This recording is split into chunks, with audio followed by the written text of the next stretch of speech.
بسم اللہ الرحمن الرحیم۔ السلام علیکم ورحمۃ اللہ وبرکاتہ۔ ایک جاننے والی تھیں، بہت امیر تھیں، پیسے والی خاتون تھیں، ان کو اللہ نے بہت کچھ دیا ہوا تھا۔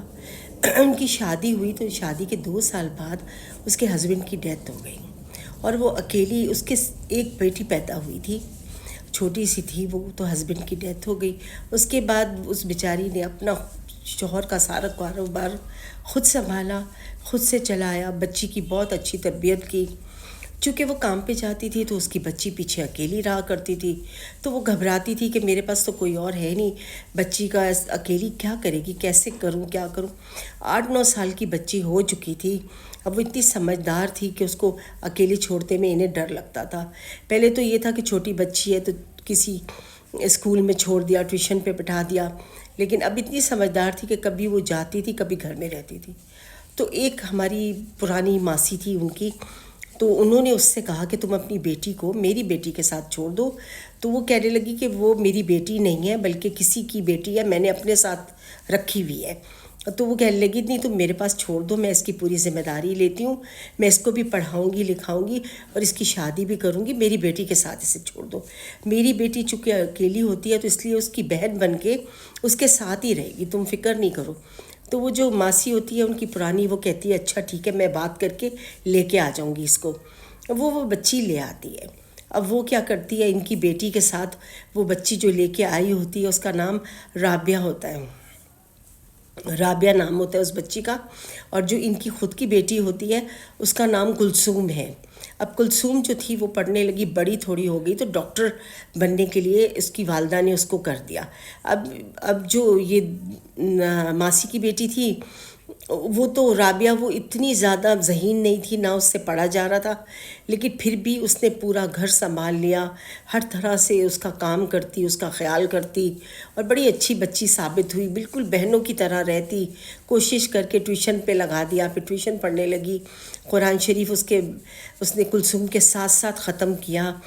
تو وہ جو تھی وہ بہت خوش ہوتی تھی کہ شکر ہے، ان کی امی بہت خوش ہوتی تھی کہ بھئی دونوں بہنوں کی طرح رہتی ہیں اور بہت اچھی ہیں، بڑا خلوص ہے، سارا کچھ ہی کر کے اسی طرح وقت گزرتا چلا گیا۔ ایک ٹائم آیا کہ کلثوم ڈاکٹر بن گئی۔ اب ڈاکٹر بن کے وہ ہاؤس جاب پہ جاتی اور کچھ بھی کرتی، تو یہ جو اس کی بہن بنی ہوئی تھی، یہ رابعہ، وہ اس کا پورا خیال کرتی، ہر طرح سے اسی کے ساتھ رہتی۔ اب جب تھک ہار کے وہ اپنے کام سے گھر پر آتی اس کی والدہ، تو وہ دیکھ لیا کرتی کہ کیا چل رہا ہے گھر میں، کیا نہیں۔ اس طرح کر کے وہ پورا سیٹ اپ اچھا سا جا رہا تھا کہ پھر کلثوم کے رشتے آنے شروع ہو گئے، شادی کی بات آ گئی، تو انہوں نے اس کی شادی کرنے کی سوچ لی۔ ایک بہت اچھا لڑکا تھا، وہ بھی ڈاکٹر تھا، اس سے رشتہ طے پا گیا اور یہ ہوا کہ کلثوم کی شادی کر دیں گے۔ اب کلثوم جو تھی وہ شادی کر کے اسلام آباد جا رہی تھی، تو اب خیر ان کی والدہ نے کہا ٹھیک ہے، اللہ اچھا کرے گا، شادی کر دیتے ہیں۔ اب اس کی شادی کے دن آ گئے، رابعہ نے بڑی خدمت کی، شادی کے ٹائم پہ ہر چیز سنبھالی، پورا گھر اس کے ہاتھ میں تھا، گھر کی چابیاں، یہ وہ زیور، یعنی کہ اتنا اس پہ اعتبار تھا اس کی امی کو اور کلثوم کی امی کو، اور سب کچھ تھا کہ انہوں نے شک نہیں کیا کبھی بھی اس کے اوپر کسی بھی چیز میں، اور اس کو بالکل کہہ لیں گی چھوٹی سے بڑی ہوئی ہے ہمارے گھر، ایسا نہیں کرے گی کہ کوئی چیز جائے، تو انہوں نے ہر چیز بھروسہ کر کے اس بچی کو دینا شروع کر دی کہ یہ بھی سنبھالو، یہ بھی سنبھالو۔ اب کلثوم کی شادی ہو گئی، بہت اچھے طریقے سے کلثوم چلی گئی۔ اب رابعہ اکیلی ہو گئی گھر میں، اور امی اس کی کام پہ چلی جاتی، رابعہ دیکھتی رہتی۔ اب وہ سوچنے لگی کہ اب رابعہ کی بھی اب شادی کر دیتی ہوں، کلثوم کی ہو گئی ہے، لیکن رابعہ کے لیے کوئی رشتہ نہ ملا۔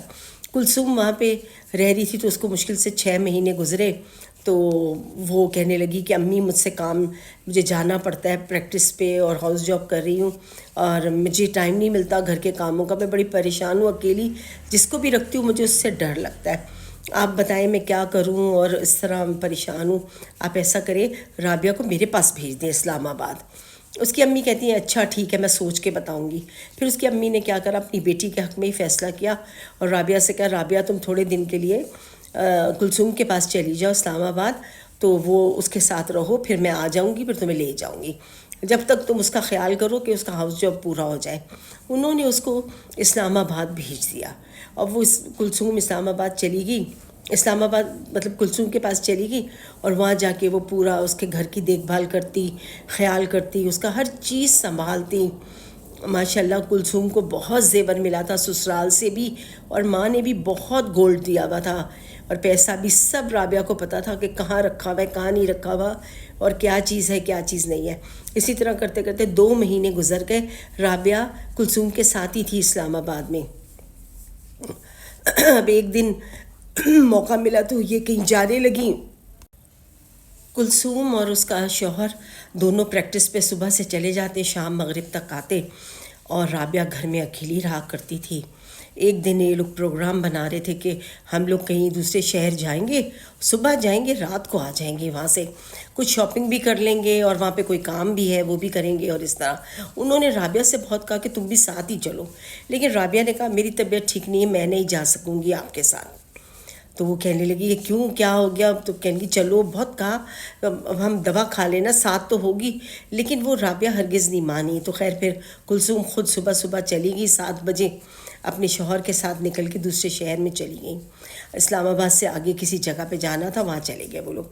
اب جب شام کو وہ لوگ واپس آئے تو کیا دیکھتے ہیں کہ پورا گھر کے باہر ایک تالا لگا ہوا ہے، اور وہ بیٹھی بھی رو رہی ہے، تالا ٹوٹا ہوا ہے، اور وہ بیٹھی بھی رو رہی ہے رابعہ باہر۔ تو انہوں نے آ کے پوچھا کیا ہو گیا کیا ہو گیا، تو حیرت میں رہ گئے کہ یہ کیا ہوا۔ جب گھر کے اندر جا کے دیکھا تو اس کا سارا زیور، ساری چیزیں غائب تھیں، اس کی زمین پلاٹ کے پیپر، اس کے یہ وہ جو بھی تھا، اچھے اچھے کپڑے، اچھی چیزیں، بیڈ شیٹس، سب چوری کر کے کوئی لے گیا تھا، بالکل ختم تھا۔ اور گھر کے باہر جو تھا نا کنڈی لگی ہوئی، تالا لگا ہوا، اور اس کو سیڑھیوں پہ بیٹھی وہ رو رہی تھی۔ وہ کہتی مجھے، اور کہیں کہیں اس کے نشان بھی تھے رابعہ کے، اور کہنے لگی کہ مجھے جو آئے تھے لوگ انہوں نے اتنا مارا پیٹا اور یہ گھر لوٹ کے لے گئے، میں نے غلطی سے دروازہ کھول دیا تھا کسی کے لیے۔ تو کلثوم کہنے لگی میں تمہیں منع کر کے گئی تھی دروازہ کسی کے لیے بھی نہ کھولنا۔ کہنے لگے کہ باجی اتنی گھنٹیاں بجی کہ مجھے کھول کے دیکھنا پڑا کہ کون ہے۔ اب وہ اس سمجھ میں نہ آئے کہ اتنی چوری ہو گئی۔ خیر اس کے شوہر نے فوراً پولیس میں اطلاع دی، اور اپنی امی کو بھی خبر گئی ان کی، وہ بھی آ گئیں، اور پولیس کو بھی اطلاع دے دی گئی، پولیس والے بھی آ گئے۔ سب نے بڑی دیکھ بھال کی اور معلومات لی، تو انہوں نے کہا کہ ہمیں یہ رابعہ سے بھی معلومات لینی پڑے گی۔ تو کلثوم کہنے لگی نہیں یہ تو میری بہنوں کی طرح ہے، آپ اس سے معلومات کیوں لے رہے ہیں، یہ تو اکیلی تھی گھر میں سے، کیا نہیں؟ انہوں نے بہت ڈانٹ ٹپٹ کی اور کہا نہیں ہم اس کو پکڑیں گے، ہم اس کو کریں، اس کو ضرور پوچھ گچھ کریں گے۔ خیر ان کی والدہ نے کہا کہ پوچھنے دو جو پوچھ رہے ہیں۔ جب رابعہ سے پوچھا، سختی کی، یہ کیا، تو وہ رو پڑی، ڈر گئی، اور اس نے سچ اگل دیا۔ اس نے کہا کہ یہ لڑکا ہے یہاں پر رہتا ہے، آپ جا کے اسے پکڑ لیں۔ جب وہ گئے اور اس لڑکے کو پکڑ لیا، اس کے پاس ساری جولری بھی نکل آئی، سارا سامان بھی نکل آیا، سب کچھ۔ پھر رابعہ سے پوچھا گیا تو رابعہ نے اس لڑکے کے ساتھ مل کے پورے گھر میں ان کے چوری کی۔ وہ کہنے لگی کہ کچھ عرصے سے یہ مجھ سے ملتا تھا، جب آپ کی شادی ہوگی اس کے بعد سے میری اس سے دوستی ہو گئی تھی، اور یہ مجھ سے محبت کرنے لگا تھا، اور ہم مل کے رہتے تھے۔ ہمارا یہ پلان تھا کہ ہم سب کچھ چرا کے اور یہاں سے بھاگ جائیں گے، تو ہم نے آج چرا لیا تھا، ہم سمجھے شاید پولیس تک خبر کیسے نہیں جائے گی، یہ ہم نے نہیں سوچا تھا کہ پولیس بھی ہمیں آ کے پکڑ لے گی۔ تو اس طرح وہ پکڑی گئی اور ساری چوری کا آپ دیکھیں، آج کے زمانے میں کسی پہ بھروسہ نہیں کر سکتے۔ ایک ایسی لڑکی جس کو انہوں نے پالا، اپنے گھر میں تعلیم دی، قرآن پڑھایا، وہی کل ان کے لیے چوری کا سبب بنی۔ اس نے اپنے عاشق کے ساتھ مل کے ان کی ہر چیز چرا لی تھی، اور وہ لے کے کہنے لگی، یہاں تک اس نے کہا کہ میرے یہ جو لڑکا ہے اس نے مجھے یہ بھی کہا تھا کہ آپ لوگوں کو پہلے کوئی ایسی چیز دے دوں کہ آپ لوگ بے ہوش ہو جائیں تو ہم چوری کر لیں۔ میں نے منع کیا اس چیز سے۔ تو اتنے میں آپ باجی نے خود ہی پروگرام بنایا تھا کہ میں اسلام آباد سے آگے جا رہی ہوں، تو میں نے کہا اسی دن میں نے اس کو فون کر کے بلا لیا، اور اس طرح یہ سارا واقعہ ہوا۔ تو آپ نے دیکھا کبھی بھی آپ کتنا ہی کوئی قریبی کیوں نہ ہو، اس پہ کبھی بھروسہ نہ کریں، کبھی بھروسہ نہ کریں۔ اپنی چیز کا آپ خود خیال رکھیں تاکہ کل کسی کو برا نہ کہہ سکیں۔ ہمیشہ اپنی چیز کا کریں، بے شک آپ لوگوں کی خدمت کریں، اچھے رہیں، لیکن بھروسہ کسی پہ نہ کریں، اپنی چیز کبھی اس پہ نہ چھوڑیں۔ اللہ ہم سب کو محفوظ رکھے برے لوگوں سے اور بری چیزوں سے، اور جن کی خدمت کرے کوئی وہ بھی احسان مانیں، اور دوسرے کے لیے ایسے گڑھے نہ کھودیں، ان کا بھی خیال کریں کہ بھی انہوں نے ہماری لیے زندگی لگائی ہے۔